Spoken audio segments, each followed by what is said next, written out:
नमस्कार दोस्तों, स्वागत है आपका हरिओम नगरी में। प्राचीन काल में काशी में मांटी नामक एक पुत्रहीन ब्राह्मण रहता था। उन्होंने पुत्र प्राप्ति के लिए कठोर तपस्या की। भगवान शिव उनकी भक्ति से प्रसन्न होकर प्रकट हुए और उस ब्राह्मण को प्रबुद्ध पुत्र होने का आशीर्वाद दिया।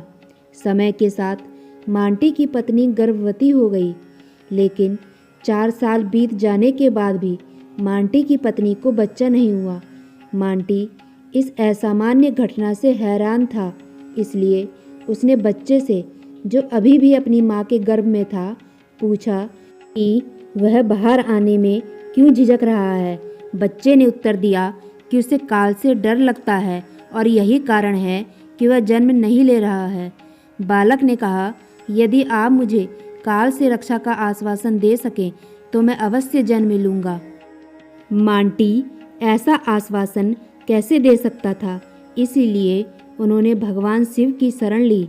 भगवान शिव ने अपने चारों गणों को आदेश दिया कि वे जाकर बच्चे को मनाएं। इन चारों गणों के नाम थे धर्म, ज्ञान, वैराग्य और ऐश्वर्य।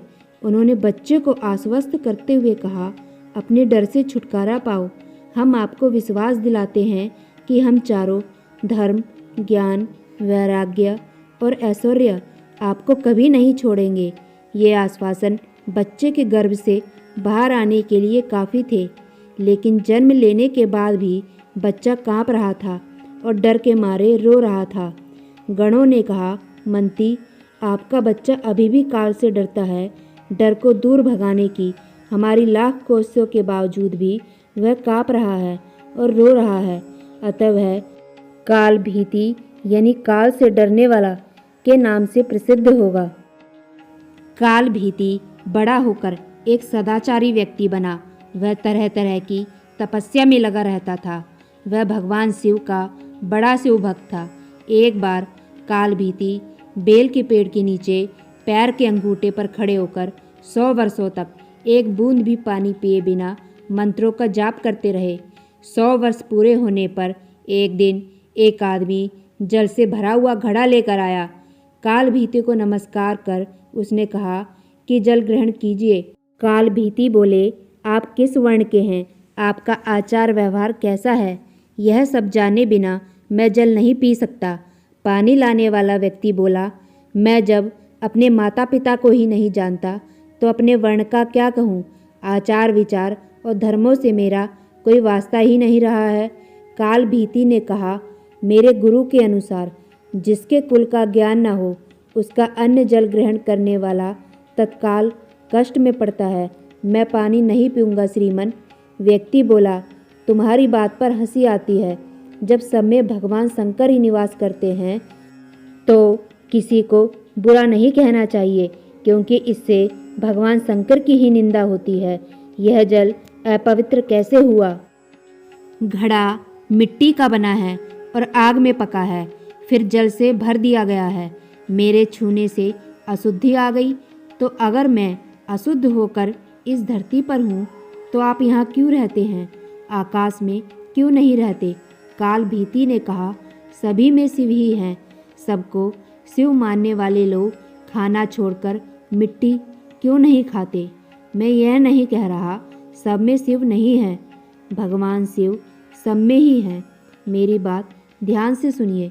सोने के गहने बहुत तरह से बनते हैं, कुछ शुद्ध सोने के तो कुछ मिलावटी। खरे खोटे सभी आभूषणों में सोना तो है ही। इसी प्रकार ऊंच नीच, शुद्ध अशुद्ध सब में भगवान सदाशिव विराजमान हैं। जैसे खोटा सोना खरे के साथ मिलकर एक हो जाता है, इसी तरह इस शरीर को भी व्रत, तपस्या और सदाचार आदि के द्वारा शोधित करके शुद्ध बना लेने पर मनुष्य निश्चय ही खरा सोना होकर स्वर्ग लोक में जाता है। तो शरीर को खोटी अपवित्र चीज़ों से बिगाड़ना ठीक नहीं। जो व्रत उपवास करके शुद्ध हो गया है, वह भी यदि इस तरह अशुद्ध होने लगे तो थोड़े ही दिनों में पतित हो जाएगा। इसीलिए आपका दिया पानी तो मैं कभी नहीं पीऊँगा। काल भीति के ऐसा कहने पर व्यक्ति हंसने लगा उसने दाहिने अंगूठे से जमीन कुरेदकर एक बहुत बड़ा गड्ढा तैयार किया। फिर उसी में वह सारा जल डाल दिया। गड्ढा भर गया और पानी बचा रह गया। फिर उसने अपने पैर से ही कुरेदकर एक तालाब बना दिया और बचे हुए जल से उस तालाब को भर दिया। यह अद्भुत दृश्य देखकर कालभूति जरा भी नहीं चौंके। व्यक्ति बोला, ब्राह्मण देव, आप हैं तो मूर्ख, परंतु बातें पंडितों सी करते हैं। लगता है आपने विद्वानों की बातें नहीं सुनी। कुआं दूसरे का, घड़ा दूसरे का और रस्सी दूसरे की है। एक पानी पिलाता है और एक पीता है। सब समान फल के भागी होते हैं। ऐसा ही मेरा भी जल है। तुम धर्म के ज्ञाता हो, फिर क्यों इसे नहीं पियोगे? कालभीति ने विचार किया, यदि एक कार्य में अनेक सहायक हों तो काम करने वाले को मिलने वाला फल बंटकर समान हो जाता है। बात तो ठीक है। कालभीति ने उस मनुष्य से कहा, आपका यह कहना ठीक है, कुएं और तालाब में दोष नहीं है, फिर भी आपने तो अपने घड़े के जल से ही इस गड्ढे को भरा है। यह बात सामने देखकर मैं हरगिज इसे नहीं पीऊँगा। कालभीति के हठ पर वह पुरुष हंसता हुआ अंतर्ध्यान हो गया। अब कालभीति को अचरज हुआ। सोचने लगे कि यह क्या किस्सा है। इतने में ही उस बेल के पेड़ के नीचे धरती फाड़कर एक सुंदर चमचमाता शिवलिंग प्रकट हो गया।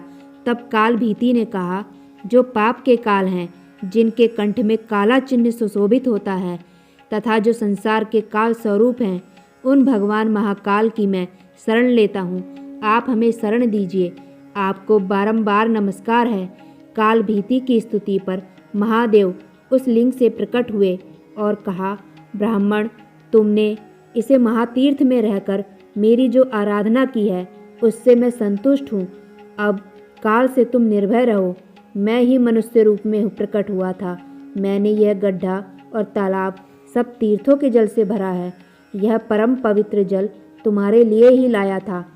तुम मुझसे कोई मनोवांछित वर मांगो। कालभीति ने कहा, प्रभु, यदि आप मुझ पर प्रसन्न हैं तो सदा यहाँ निवास करें। इस शिवलिंग पर जो भी दान पूजन किया जाए वह अक्षय हो। आपने काल से मुझे मुक्ति दिलाई है, इसलिए यह शिवलिंग महाकाल के नाम से प्रसिद्ध हो। भगवान बोले, जो कोई अक्षय तृतीया, शिवरात्रि, श्रावण मास, चतुर्दशी, अष्टमी, सोमवार तथा विशेष पर्व के दिन इस सरोवर में स्नान करके इस शिवलिंग की पूजा करेगा, वह शिव को ही प्राप्त होगा। यहाँ क्या हुआ, जप, तप और रुद्र जप सब अक्षय होगा। तुम नंदी के साथ मेरे दूसरे द्वारपाल बनोगे। शीघ्र ही राजश्री कर्णधम यहाँ आएंगे। उन्हें धर्म का उपदेश करके तुम मेरे लोक में चले आओ। यह कहकर भगवान रुद्र उस लिंग में ही लीन हो गए। स्कंद पुराण की यह कथा श्रवण, पठन एवं मनन करने से आशुतोष महाकाल अत्यंत प्रसन्न होते हैं। आशा करती हूँ आपको यह जानकारी पसंद आई होगी। अगर पसंद आई है तो वीडियो को लाइक, शेयर एंड सब्सक्राइब जरूर करें और बेल आइकन को प्रेस करें, जिससे आपको हमारे आने वाली सभी वीडियो का नोटिफिकेशन मिल सके। धन्यवाद।